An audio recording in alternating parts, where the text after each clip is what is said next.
एक और bonus tip देना चाहूंगा, बोनस टिप नंबर 2। वो टिप ये है कि जब भी आपको ये लगे कि हाँ यार अब मुझे ब्रेक लेना चाहिए और अब मुझे थोड़ा सा बाहर जाके कुछ भी करना चाहिए,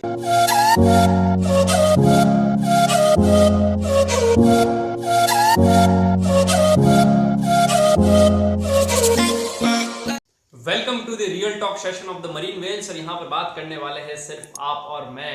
और दोस्तों आज की वीडियो बहुत ही इंपॉर्टेंट होने वाली है, क्योंकि इस वीडियो में मैं आपको बताने वाला हूँ कि आप पहले ही अटेम्प्ट में कोई भी कंपनी का रिटन एग्जाम और उसका इंटरव्यू आप क्लियर कर सकते हैं।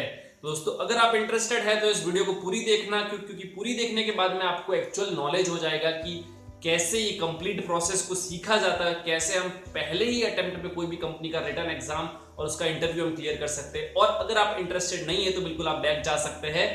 तो चलिए दोस्तों वीडियो को शुरू करते हैं। तो दोस्तों होता ऐसे है कि मैंने अपनी कॉलेज लाइफ में बहुत सारे ऐसे टॉपर्स को देख रखा है जिनका प्लेसमेंट नहीं होता है। वो 2 से 3, 4 से 5, 5 से 6 कंपनी तक बैठ जाते हैं, लेकिन उनका कॉलेज में प्लेसमेंट नहीं होता। तो दोस्तों दिक्कत आती कहाँ पे? तो दोस्तों जो मैंने जो एनालाइज किया है, मैंने जो बातचीत की है लोगों से, उससे मुझे बहुत सारी चीजें पता चली और वो चीजें मैं आपके साथ आज शेयर करने वाला हूँ। तो दोस्तों जो सबसे पहली चीज है जो हमको करनी चाहिए वो है make a proper study plan. हमको प्रॉपर स्टडी प्लान बनाना पड़ेगा, क्योंकि दोस्तों मैंने बहुत बार देख रखा है कि बहुत सारे स्टूडेंट्स क्या करते हैं कि किसी कंपनी के पर्टिकुलर क्वेश्चंस ले लेते और उनको लगता है कि हाँ इस कंपनी में तो यही क्वेश्चंस पूछे जाते, वो क्वेश्चन लेके उनके आंसर लिखना स्टार्ट कर देते और वो जो थ्योरेटिकल पोर्शन जो उनको कॉलेज में पढ़ाया गया है वो उस पोर्शन को देखते ही नहीं। और वो सबसे इंपॉर्टेंट है, क्योंकि आप किसी थ्योरेटिकल पोर्शन को कंप्लीट करने के बाद में ही क्वेश्चन को लगाना सबसे बेस्ट प्रैक्टिस होती है। आप पहले ही क्वेश्चन को लेके आ रहे और फिर आप उसके आंसर्स आप लगा रहे और फिर आप थ्योरेटिकल चीजें पढ़ रहे, तो ये बहुत ही गलत स्ट्रेटेजी है। तो जो सबसे पहला पॉइंट है, आपको सबसे पहले अपना थ्योरेटिकल पोर्शन कवर करना है। और दोस्तों थ्योरेटिकल पोर्शन में भी मैं आपको अपनी एक ट्रिक बताने वाला हूँ। वो ट्रिक ये है कि आपको एक एक सब्जेक्ट को कंप्लीट करना है। जैसे कि आज मैंने मरीन ऑक्सिलरी मशीन लिया तो मुझे 1 महीने तक मरीन ऑक्सिलरी मशीन ही पढ़ना है। मेरे पास अगर टाइम ज्यादा है तो मैं 1 का 1.5 महीना भी कर सकता हूँ, लेकिन टाइम कम है तो उसके अकॉर्डिंग मेरे को स्टडी प्लान बनाना है। लेकिन एट अ टाइम एक ही सब्जेक्ट रखना, सब सब्जेक्ट को आपको मिक्स नहीं करना। जैसे कि आज मैंने मरीन ऑक्सिलरी मशीन पढ़ा, कल मैंने मरीन इंजन पढ़ लिया, कल मरीन बॉयलर, परसों मरीन इलेक्ट्रिकल। तो दोस्तों ऐसे काम नहीं चलेगा, ऐसे आपका सब कुछ चीजें मिक्स हो जाएगी और आप प्रॉपर कंसंट्रेट नहीं करेंगे। तो प्रॉपर कंसंट्रेट अगर आप स्टडी पे नहीं कर पाएंगे तो फिर मतलब ही क्या निकलता है इन सब बातों का। दोस्तों आपको प्रॉपर स्टडी प्लान बनाना होगा। मैंने पहले ही आपको बोल रखा है कि how to improve your technical knowledge वाली वीडियो में कि आपको कॉम्प्रेस नोट्स बनाने, उसकी मैं आपको लिंक है वो डिस्क्रिप्शन में दे दूंगा, वहां जाके आप देख सकते हैं प्रॉपर टेक्निकल नॉलेज को कैसे आप इंप्रूव कर सकते हैं, उसमें वो बताया गया है। अब दोस्तों जो दूसरा पॉइंट है वो है कि प्रिपेयर योर एप्टीट्यूड। दोस्तों ये मेरा पर्सनल एक्सपीरियंस है कि 95% शिपिंग कंपनीज अपने रिटन एग्जाम में एप्टीट्यूड से क्वेश्चन बहुत ज्यादा पूछती है। और हम लोग क्या करते हैं, हम लोग करते हैं कि यार जब हमारा नाम नोटिस बोर्ड में आएगा उसके बाद हम एप्टीट्यूड की तैयारी शुरू करेंगे। तो दोस्तों ऐसा नहीं होता है, मैंने आपको पहले ही बता रखा। अगर आप नहीं पढ़ रहे हो तो आपकी जगह पे बहुत सारे दूसरे लोग, बहुत सारे दूसरे स्टेट्स, बहुत सारी दूसरी कॉलेजेस में पढ़ रहे हैं। तो आप नहीं पढ़ोगे तो आप ही पीछे रहोगे। तो हमको रोज 1 घंटा, रोज हमको 60 मिनट्स हमको सिर्फ और सिर्फ एप्टीट्यूड पर देने, चाहे एग्जाम हो, चाहे कुछ भी हो, चाहे अभी लॉकडाउन में आप घर बैठे हो, चाहे आप कॉलेज जाओगे कल। तो दोस्तों हमको 60 मिनट्स डेडिकेट करने हैं कि 60 मिनट्स मेरे 24 आवर्स में से सिर्फ और सिर्फ मेरे को एप्टीट्यूड में देने, ताकि जब भी कंपनी आए तब आपको पेजेस पलट के डिफरेंट साइट्स जाके आपको एप्टीट्यूड इंप्रूव करना नहीं रहेगा। तब आपको सिर्फ जो शॉर्ट ट्रिक्स जो आपने सीखी है इतने सारे टाइम इंटरवल में, वो सिर्फ आपको देखना होगा उसको एक बार, और आप आसानी से कोई भी कंपनी का एप्टीट्यूड एग्जाम क्लियर कर पाएंगे। क्योंकि दोस्तों वही बात है कि आपको एप्टीट्यूड एग्जाम तो क्लियर करना पड़ेगा, तभी आप इंटरव्यू में जाकर बैठेंगे। अब दोस्तों जो तीसरा पॉइंट है वो pin point study. Pin point study का मतलब ये है कि आपको वास्ट स्टडी नहीं करनी, क्योंकि मरीन इंजीनियरिंग एक ऐसा सब्जेक्ट है जो कभी भी कंप्लीट नहीं हो सकता है। ऐसा कोई भी सब्जेक्ट आप देख लो जो कभी, ऐसा कोई पर्सन नहीं जिसको वो नॉलेज सब कुछ आता है। हम क्या ट्राई करते हैं कि हमारे पास बेस्ट नॉलेज हो उस चीज का, तो आपको कभी भी ज्यादा इन डेप्थ जाने की जरूरत नहीं है। मैंने भी देखा है अपने कॉलेज टाइम पीरियड में, इवन मैंने ये खुद ने मिस्टेक की कि एक पर्टिकुलर मशीनरी, उसके अंदर ही अंदर डीपी डीप आप जाया जा रहे हो, डीपी डीप जाया जा रहे हो। उसका कोई मतलब नहीं है। आपको सिर्फ उसका प्रिंसिपल पता होना चाहिए, उसकी एप्लीकेशंस और उसकी वर्किंग आपको पता होनी चाहिए, बस ये चीजें आपको पता है। इसका मतलब आपको प्रॉपर नॉलेज है उस पर्टिकुलर मशीनरी का।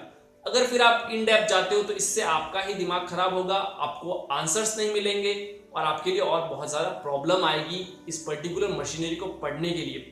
और पिन पॉइंट स्टडी में मैं आपको एक टिप और देना चाहूँगा। वो टिप ये है कि जो आपके सीनियर्स हैं, जो ऑलरेडी उस कंपनी में प्लेस्ड है, मान लो कि मेरी कॉलेज में 4 कंपनीज आती है, तो मैंने चारों के कंपनीज में जो भी मेरे सीनियर प्लेस्ड है उनसे मैंने बातचीत की और मुझे पता लगा कि हाँ यार, इस पर्टिकुलर कंपनी में तो इस टाइप के क्वेश्चन पूछे जाते हैं, इस सब्जेक्ट से क्वेश्चन पूछे जाते हैं, तो मैं उस सब्जेक्ट पे ज्यादा फोकस करूंगा instead of going for the whole study material.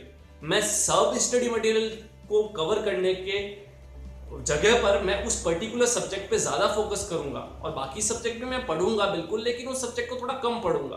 तो हमको स्मार्ट स्टडी करनी है ना कि हार्ड स्टडी करनी है, क्योंकि हार्ड स्टडी में तो आप कितना भी पढ़ लो, मरीन इंजीनियरिंग का नॉलेज आपका कभी कंप्लीट होना ही नहीं है। अब मैंने भी बहुत पढ़ाई की, लेकिन आज भी ऐसा होता है, आज भी मैं सुनता हूँ और स्पेशली अपने जूनियर से सुनता हूँ कि अरे यार, इस टाइप की मशीनरी भी शिप पर होती है जिसका काम ये होता है। तो दोस्तों, पढ़ाई कभी भी पूरी कभी हो नहीं सकती, हमको सिर्फ अपना बेस्ट देना है एक पर्टिकुलर मशीनरी का नॉलेज इंप्रूव करने में। तो पिन पॉइंट स्टडी में आपने ये सीखा। अब दोस्तों, जो नेक्स्ट पॉइंट है वो है अवॉइड व्हाट इफ। सबसे बड़ा शिकार मैं इसका बना था। पर्टिकुलर मशीनरी को मैं लेता था, उसके व्हाट इफ, अगर ऐसा हुआ तो क्या होगा, अगर ऐसा हुआ तो क्या होगा। इससे आप इन डेप्थ जाते जाओगे, जाते जाओगे, जाते जाओगे, कोई भी आपको सॉल्यूशन नहीं मिलने वाला और सिर्फ आपका टाइम वेस्ट होगा।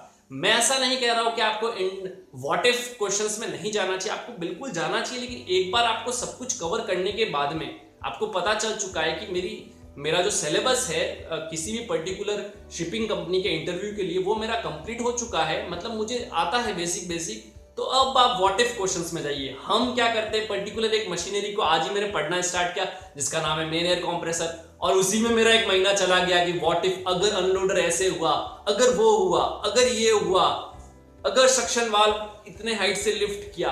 तो इस सारे क्वेश्चंस में आप उलझ जाते हो और उस मशीनरी को कंप्लीट करने में आपको 1 से 1.5 महीना लग जाता है।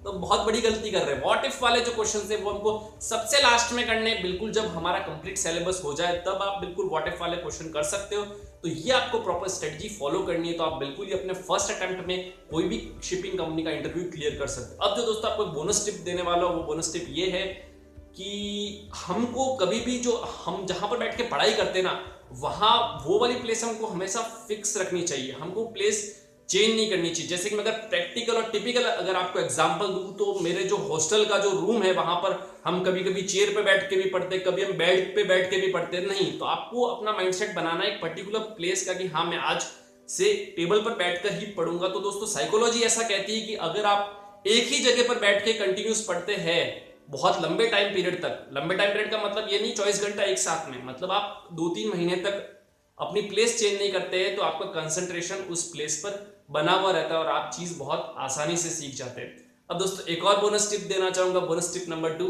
वो टिप ये है कि जब भी आपको ये लगे कि हाँ यार, अब मुझे ब्रेक लेना चाहिए और अब मुझे थोड़ा सा बाहर जाके कुछ भी करना चाहिए, उस वक्त आपको 5 मिनट रूल अप्लाई करना चाहिए। 5 मिनट रूल ये है कि उस वक्त आपको मन को बताना है कि हाँ, मैं 5 मिनट और पढ़ लूं और उसके बाद में ब्रेक ले लूंगा। तो दोस्तों, ये आदत आपको बहुत ज्यादा इंप्रूव करेगी, आपका ओवरऑल स्टडी टाइम इंप्रूव करेगी। ये मैं आपको बिल्कुल अश्योर करता हूँ, ये मैंने खुद ने अप्लाई किया कि जब भी आपको लगे कि हाँ, मैं पिछले 2 घंटे से कंटिन्यूसली पढ़ रहा था और अब मुझे ब्रेक लेना चाहिए 15-20 मिनट का, आधे घंटे का, तो बिल्कुल आप ब्रेक लो, बिल्कुल आपकी बात सही। लेकिन आपको उससे पहले अपने आप को 5 मिनट के लिए पुश करना होगा कि हाँ, 5 मिनट और पढ़ लेता हूँ, उसके बाद में ब्रेक ले लूंगा। तो दोस्तों, ये 5 मिनट रूल बहुत ज्यादा इंप्रूव करेगा आपका ओवरऑल स्टडी टाइम और इससे आप बहुत ही अच्छा अपना नॉलेज इंप्रूव कर सकते हैं। तो दोस्तों, चलिए आज की वीडियो में बस इतना ही था और ऐसी बहुत सारी इंटरेस्टिंग वीडियोस के साथ में मैं आता रहूंगा।